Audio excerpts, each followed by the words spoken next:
Todo lo que forma parte del universo, tal como lo conocemos, emite o está compuesto de luz e información o energía y conciencia, que es otro modo de describir la energía electromagnética. De hecho, estos elementos están tan profundamente entrelazados que es imposible separarlos. Mira a tu alrededor. Por más que solo veas materia, objetos, cosas, personas, lugares, hay también un mar de infinitas frecuencias invisibles que transportan información codificada. Esto implica no solo que tu cuerpo está compuesto de luz e información, de energía y conciencia, sino también que tú, en cuanto ser consciente dotado de un cuerpo de luz organizada de manera gravitacional y que a su vez transporta información, envías y recibes constantemente frecuencias diversas, cada una de las cuales contiene señales distintas, igual que una radio o un teléfono móvil. Toda frecuencia, como ya sabemos, transporta información. Párate a pensar un momento en las ondas de radio. Hay ondas de radio cruzando la habitación en la que estás sentado ahora mismo. Si encendieras un receptor, podrías sintonizarlo en una longitud de onda o señal específica, y luego un pequeño transductor recogería esta señal y la traduciría en sonidos audibles y comprensibles, como por ejemplo tu canción favorita, las noticias o un anuncio de radio. El hecho de que no puedas ver las ondas de radio en el aire no significa que no estén ahí, transportando información nítida en una frecuencia específica todo el tiempo. Si cambias de frecuencia, por poco que sea, y sintonizas otra emisora, llegará un mensaje distinto por esa longitud de onda. A lo largo de la historia, los investigadores han intentado en numerosas ocasiones fotografiar y medir los campos lumínicos. Un ejemplo para destacar sería la fotografía Kirlian. Kirlian logró captar imágenes del campo electromagnético que rodea los objetos vivos o inertes. Un trabajo más reciente en esta misma línea procede del biofísico alemán Fritz Albert Popp, que ha dedicado más de 3 décadas a investigar los biofotones, minúsculas partículas lumínicas de baja intensidad que albergan y emiten todos los seres vivos. Popp y sus colegas del Instituto Internacional de Biofísica piensan que la información contenida en estas partículas de luz que se encuentran en el ADN se comunican de manera particularmente eficaz con las células del organismo y, en consecuencia, ejercen un papel crucial en la regulación de las funciones orgánicas. Nuestras células se comunican entre sí con el fin de mantener la vida y la salud. Lo hacen intercambiando información crucial que transmiten en distintas frecuencias lumínicas. Popp descubrió que lo mismo sucede a la inversa. Cuando una célula no emite suficiente energía organizada y coherente, pierde la salud. No es capaz de compartir información con otras células de manera eficaz y, privada de ese intercambio, presenta carencias. Así que la descripción mecanicista de los mecanismos internos de las células que nos enseñaron en el instituto ha quedado anticuada. La fuerza vital que rige las moléculas es la energía electromagnética que la célula emite y recibe.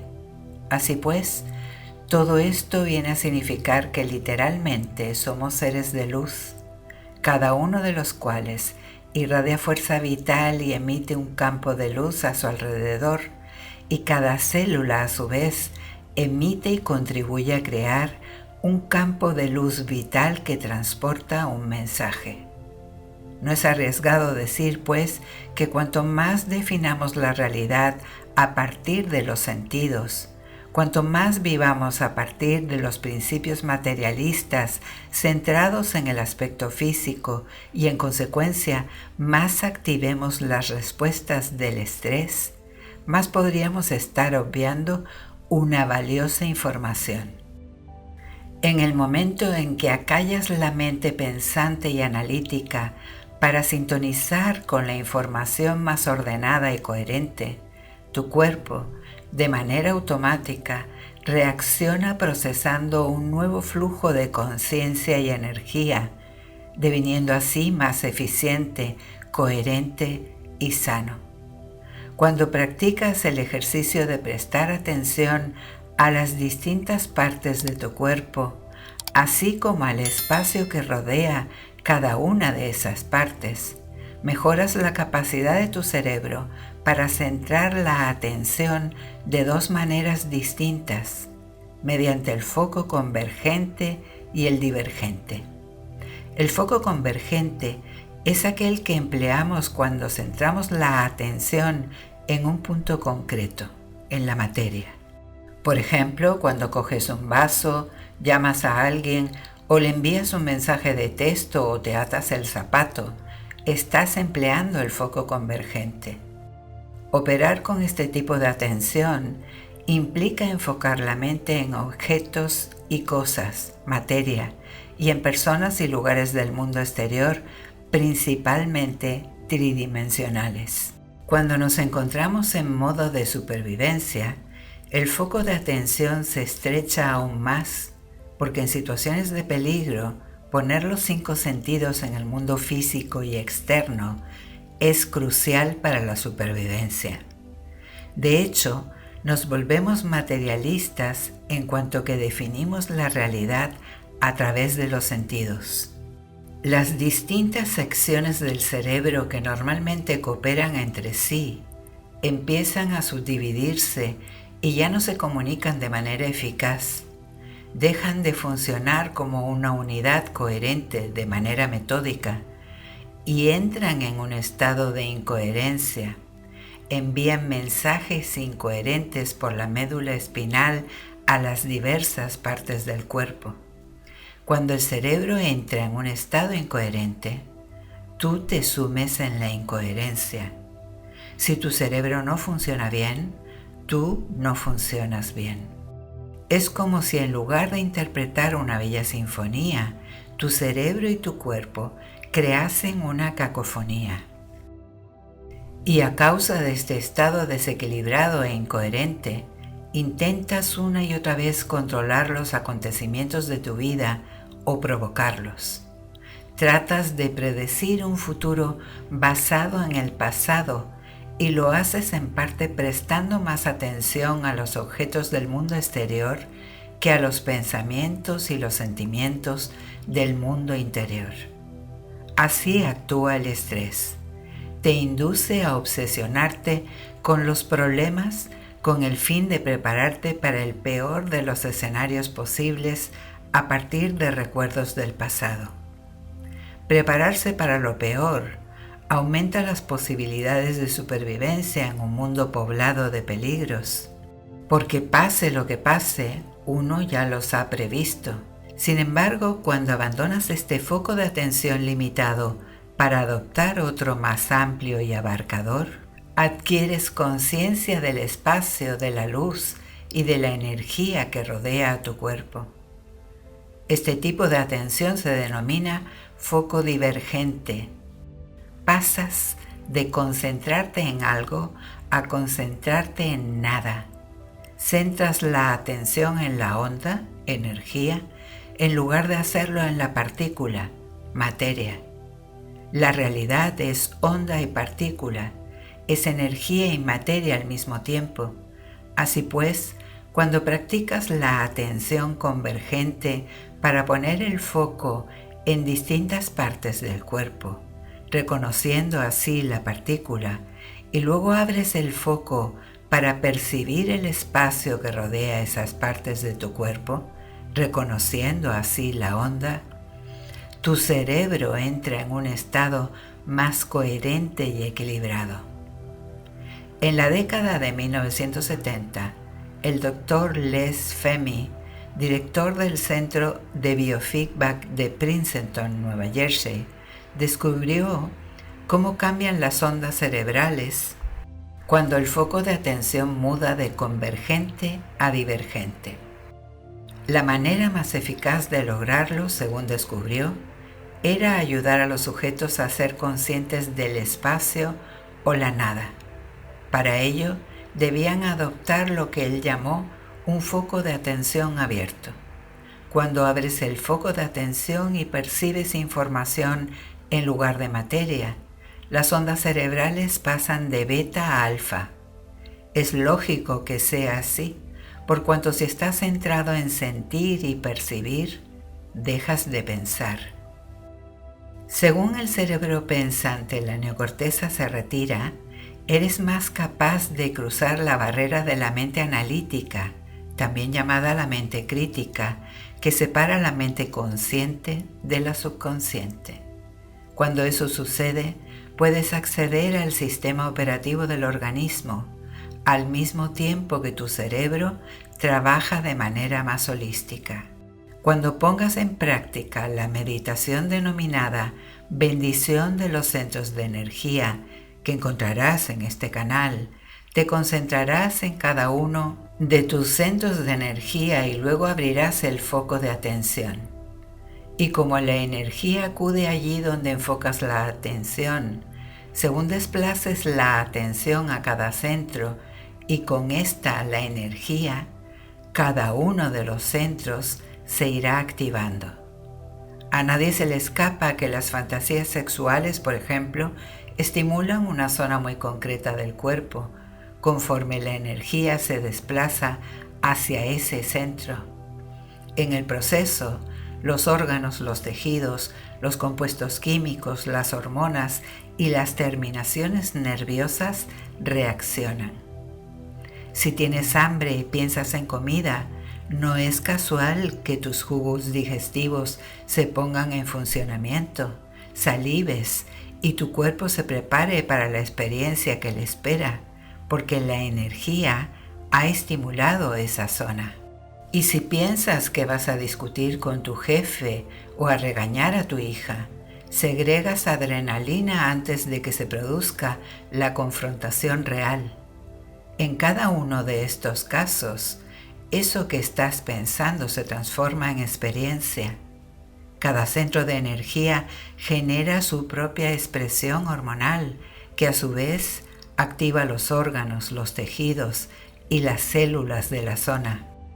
Así que imagina lo que pasaría si fueras capaz de apaciguar tus ondas cerebrales a través de la meditación y entrar en el sistema operativo de cada uno de estos centros de energía, fijándote en el espacio que los rodea con un foco abierto.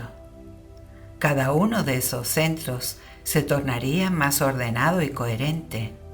Indicarían a las neuronas que creasen un nuevo nivel mental, al mismo tiempo que activarían los órganos, los tejidos y las células de la zona a través de las hormonas y los mensajeros químicos de cada centro. Y si lo hicieras con regularidad, con el paso del tiempo empezarías a experimentar un cambio palpable y real en el plano físico. Entre la comunidad de estudiantes que llevan a cabo este trabajo, las personas se han curado de infecciones crónicas de vejiga, problemas de próstata, diverticulitis, enfermedad de Crohn, alergias y sensibilidades alimentarias como la enfermedad celíaca, tumores de ovario, niveles elevados de enzimas hepáticas, reflujo ácido, palpitaciones, arritmias, asma, enfermedades pulmonares, problemas de espalda, trastornos de la tiroides, cáncer de garganta, dolor de cervicales, migrañas crónicas, dolores de cabeza, tumores cerebrales y mucho más. Hemos presenciado todo tipo de mejoras relacionadas con esta meditación en particular. Esas sanaciones tan espectaculares se deben a que los alumnos consiguen transformar epigenéticamente la expresión de su ADN. Al conectar ciertos genes y desconectar otros, los genes expresan proteínas distintas en sus cuerpos físicos. Cada centro de energía o chakra posee una energía específica que transporta un nivel de conciencia determinado, su propia emisión de luz que expresa una información muy específica o su propia frecuencia que acarrea cierto mensaje. Cada uno cuenta también con sus propias glándulas, hormonas y compuestos químicos y su propio plexo de neuronas. Considera esos racimos aislados de redes neurológicas una especie de mini cerebros.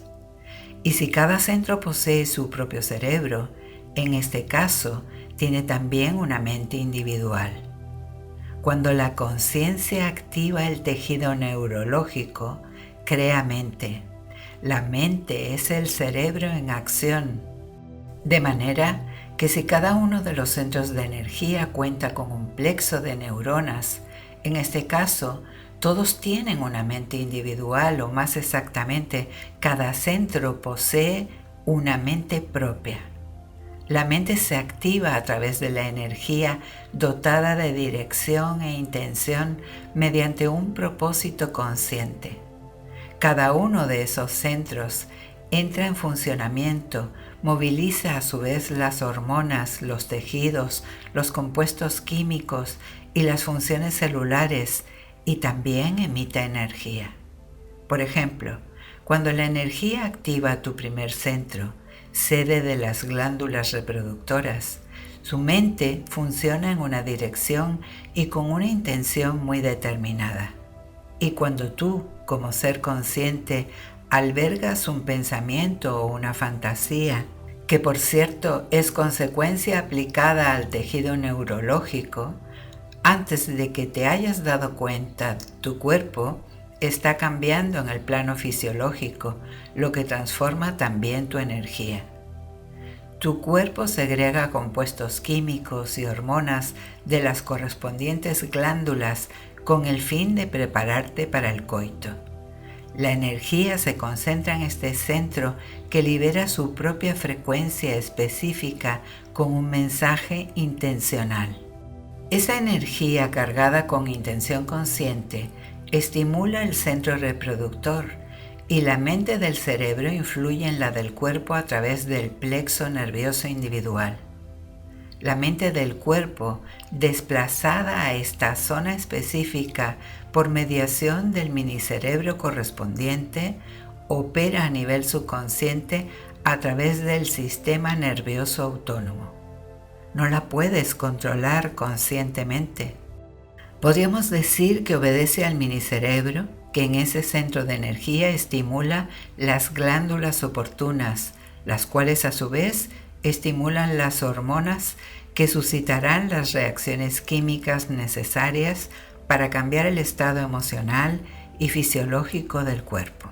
El segundo centro también cuenta con una mente propia, y cuando activamos su minicerebro y en consecuencia su mente, confiamos en lo que nos dicen las entrañas. En este centro tiene lugar la misma secuencia de acontecimientos que veíamos en el primero, solo que los circuitos nerviosos, las hormonas, las reacciones químicas, las emociones, la energía y la información son distintas. De hecho, esta zona se conoce como el segundo cerebro a causa de los cientos de millones de neuronas y conexiones neurológicas que existen en este nivel, más incluso que en la médula espinal o en el sistema nervioso periférico. De hecho, el 95% de la serotonina, la hormona del bienestar, no se aloja en el cerebro, sino en los intestinos. De manera que hacer caso de lo que te dicen las entrañas significa literalmente confiar en el instinto. Podría decirse que el cuerpo y el cerebro de este centro son más de fiar que el cerebro y la mente analíticos, racionales y pensantes. ¿Y qué decir del centro del corazón? ¿Qué sucede cuando te guías por este órgano? Igual que los dos primeros, el cuarto centro, ubicado en mitad del pecho, posee su propia frecuencia, sus propias hormonas, sus propios compuestos químicos y sus propias emociones, así como su propio minicerebro que se alimenta del campo de energía e información que lo rodea. Y cuando piensas con el corazón, tiendes a ser más cariñoso, amable, inspirado, generoso, compasivo, altruista, agradecido, confiado y paciente. En el instante en que el minicerebro de este centro recibe información parecida, envía instrucciones y mensajes a los órganos y los tejidos que se ubican en esta zona del cuerpo, y tú irradias energía amorosa desde este centro específico. Nuestros cuerpos están diseñados para emplear la energía de cada uno de los centros o chakras. Pero ¿qué pasaría si usáramos esta energía para algo más que para sobrevivir? ¿Qué pasaría si en lugar de darle salida para procrear, digerir los alimentos o escapar de un peligro, tomáramos una parte de esa energía para desplazarla deliberadamente hacia arriba, de un centro al siguiente, incrementando su frecuencia según asciende? El objeto de la bendición de los centros de energía es conseguir que el circuito funcione como debería. En esta meditación bendecimos cada uno de los centros para que la energía estancada vuelva a fluir. El cuerpo está rodeado de un campo de energía electromagnética que transporta una intención consciente o directiva. Cuando ponemos en movimiento cada uno de los 7 centros energéticos del cuerpo, estamos, por así decirlo, expresando la energía que corresponde a estos centros. En otras palabras, cuando en cuanto que seres conscientes activamos la energía específica de cada centro individual, estimulamos los plexos neurológicos asociados a ellos para suscitar un estado mental que active a su vez las glándulas, los tejidos, las hormonas y los compuestos químicos de cada centro. Este es el objetivo de la meditación de la bendición de los centros de energía: aumentar la frecuencia de la materia con el fin de que arrastre una vibración inferior y desorganizada al orden y la coherencia, o arrastrar la materia a una mente nueva, más coherente. Pero recuerda, este proceso no se puede forzar, no lo conseguirás a base de voluntad. No sirve intentarlo, esperarlo ni desearlo, porque no se puede llevar a cabo mediante la mente consciente. Debes acceder al subconsciente porque esa es la sede del sistema operativo, el sistema nervioso autónomo que rige y controla todos estos centros. Tienes que cambiar la frecuencia de tus ondas cerebrales, porque la pauta beta te ata a la mente consciente y te separa del subconsciente o sistema nervioso autónomo, que es el director de la orquesta. Cuanto más profunda sea la meditación, cuanto más te alejes de un estado beta para entrar en uno alfa e incluso zeta, cuyas ondas corresponden a un estado de meditación profunda semejante al duermevela, más se reduce la frecuencia de las ondas y mayor es tu acceso al sistema operativo. Así pues, cuando pongas en práctica la bendición de los centros de energía, recuerda que el objetivo de la meditación es ralentizar las ondas cerebrales y combinar una emoción superior con la intención de bendecir cada uno de estos centros, prestarles vida a través del amor para luego ceder el control y permitir que el sistema nervioso autónomo tome el mando, porque éste no precisa de la mente consciente para saber qué hacer. Entre tanto, Tú te abstendrás de pensar, visualizar o analizar. Tan solo debes hacer algo que en principio puede parecer mucho más complicado: depositar una semilla de información y retirarte a un lado para permitir que el sistema autónomo reciba las instrucciones y la información y las utilice para crear más equilibrio y coherencia en tu cuerpo. Como ya sabes, la energía acude allí donde pones la atención, de manera que si te concentras en ese espacio, tu energía acudirá allí de manera natural. Al hacerlo, empleas la atención, la conciencia y la energía para construir y fortalecer el campo de luz e información que envuelve tu cuerpo. Este gesto, a su vez, genera orden y sintropía en lugar de desorden y entropía. Cuando lo haces, devienes más energía coherente y menos materia, y además dispones de un potente campo de luz e información al que puedes acudir para crear.